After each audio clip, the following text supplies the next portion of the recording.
everyone, so I'm here with Miss Nova Rain, and she's looking adorable today in her Cat and Jack little onesie, and it says, she's heavy. It says, "Oh hello little rainbow."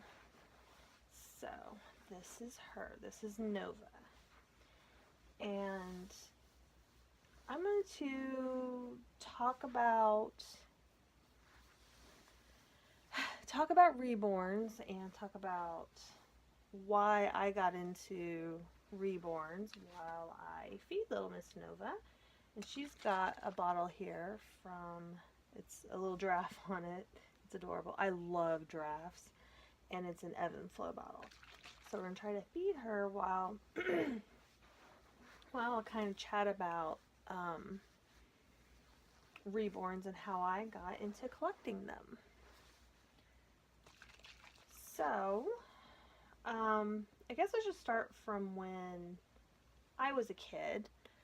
I had always loved dolls. I loved babies, and I had a Cabbage Patch doll that I loved, and I had a Baby Shivers doll that I was absolutely obsessed with that I got for my birthday one year. And it was a doll that to me, being as young as I was, she looked really realistic, and you would put batteries in her and she would shiver like a real baby. And like I said, I loved her. I took her absolutely everywhere. And I remember being, 12 and 13 and still loving dolls and still wanting to play with dolls. And my grandmother used to take me to the toy store for my birthday, and she would let me pick out something, a toy or something. And I think I was 12 or 13, and I had seen this baby doll that I wanted. I think we were at Walmart, and she told me that I was too old to be playing with dolls, and that I needed to pick out something that was more age appropriate. So that was kind of my first experience with, the negativity around dolls, and that's kind of when I realized that it was not socially acceptable for me to be playing with dolls and to love dolls as much as I did. And so I still played with dolls. I still had my dolls all throughout high school. I hid it. But yeah, so I always had dolls and everything. When I moved out of my mom and dad's house, and I got my own apartment, I got really big into collecting Barbies. And I'd collect them, but I'd also role play with them. And this was before I really had gotten into gaming, before I'd gotten into The Sims and World of Warcraft and, Star Wars, The Old Republic, and all those really good RPG games. I acted everything out with the Barbie dolls. And of course I hid them. I put them in a bin when the landlord would come over, when people would come over. And I was really, it was something that gave me a lot of joy, but I was also really embarrassed by it. I didn't want people to, know that about me. Because I was afraid of getting, picked on and, bullied and everything. But anyway, so then I think it was in 2006, I think, when I saw the documentary My Fake Baby.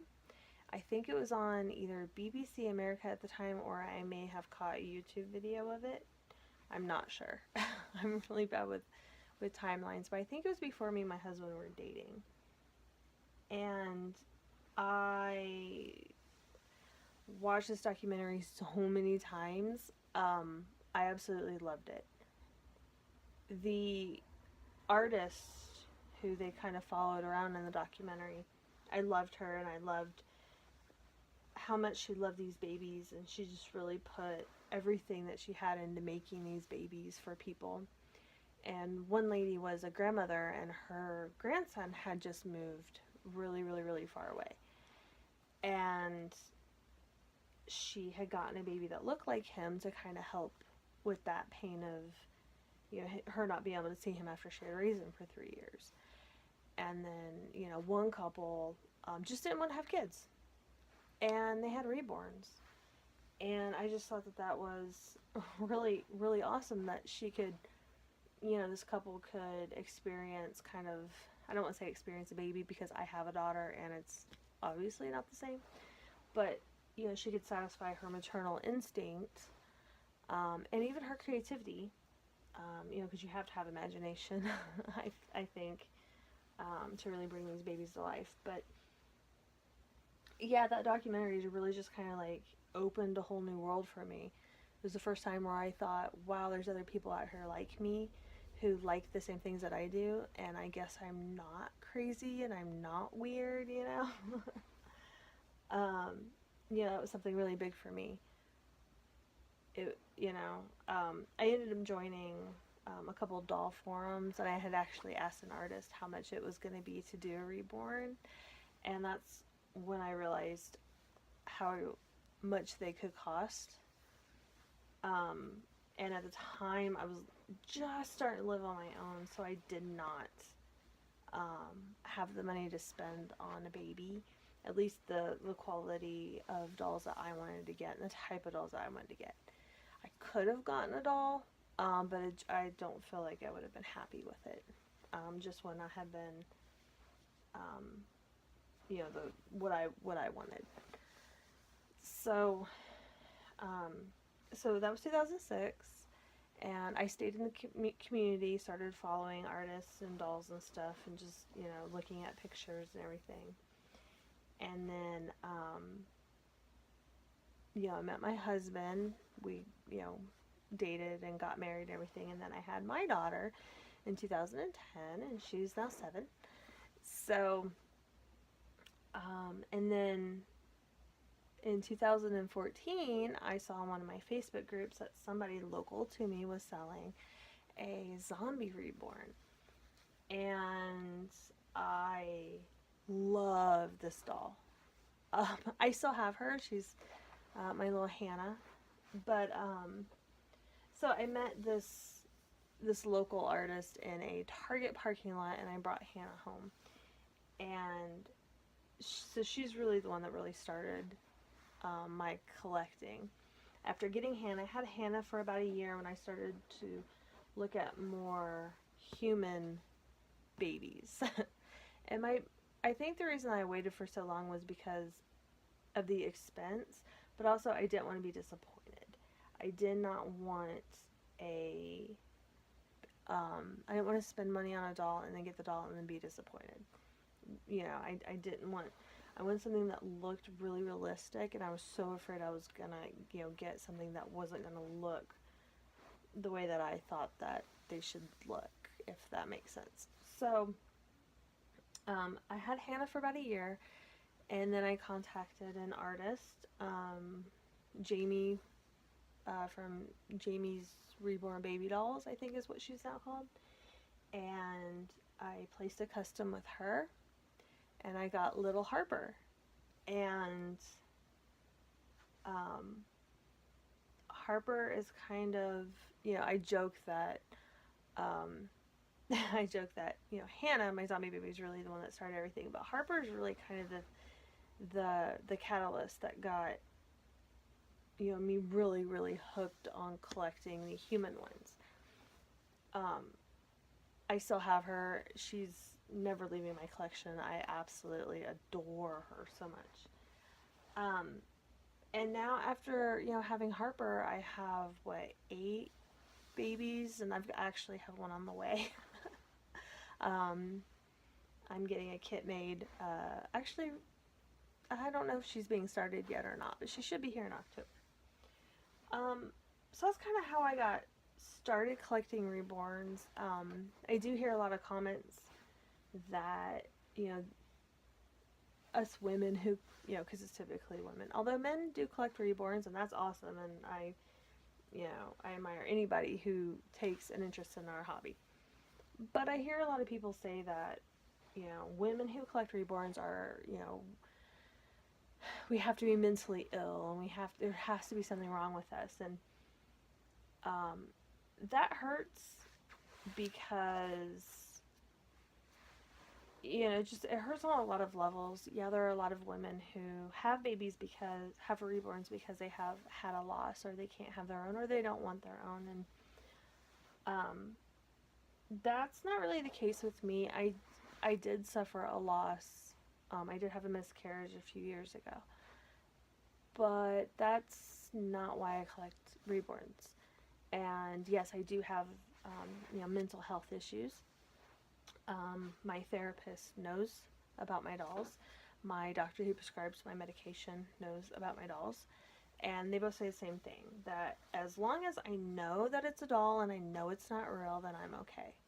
And so that's kind of, you know, that's what I go by right now. I think that anything can be turned into an obsession. So I do kind of watch myself on that. But, you know, because of, you know, I do have OCD. But also, you know, you don't have, there doesn't have to be something wrong with you to love these babies. You know, so don't think that you cannot collect reborns, or we won't accept you in the community if you haven't had trauma, or that the only reason that you should have a reborn is if something has happened to you, or if you have, you know, mental health issues. I don't like saying that. Mental illness, I guess. That's such a hard thing for me because I don't think I'm sick. um, but yeah, so I just love these dolls. I think that they are amazing. Um, they just, they look, I think that they're adorable. And I love the way that they look. I love the amount of time and effort that it takes to create one of these little guys or girls. As a mom, I love it because, you know, all of the items in my nursery were from when my daughter was a baby. And since she is my only one, and she will probably be my only one, it's really cool to see one of my dolls in, you know, like her old jumper or her old swing, or, you know, putting an outfit on one of my baby dolls that my daughter wore when she was a baby. It just brings up so many great memories. And, you know, now my daughter is 7 and she loves reborns. She doesn't have any, but she does like coming in here and holding my babies, and you know, I'll catch her in here sometimes and she'll be feeding one or putting a bow on her, you know, in their hair or something. And that's just something really cool that we can share together.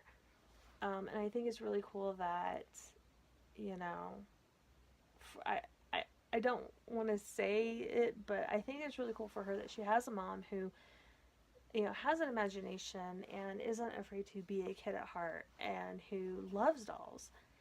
Um, you know, so anyway, that's kind of my reborn story, I guess. And yeah, Nova didn't really want a whole lot out of her bottle. She hardly drank any of it, so I don't think she's really that hungry. Um, but yeah, so this is Nova, and hopefully you'll be seeing a lot more of her. And have a good night. Say bye.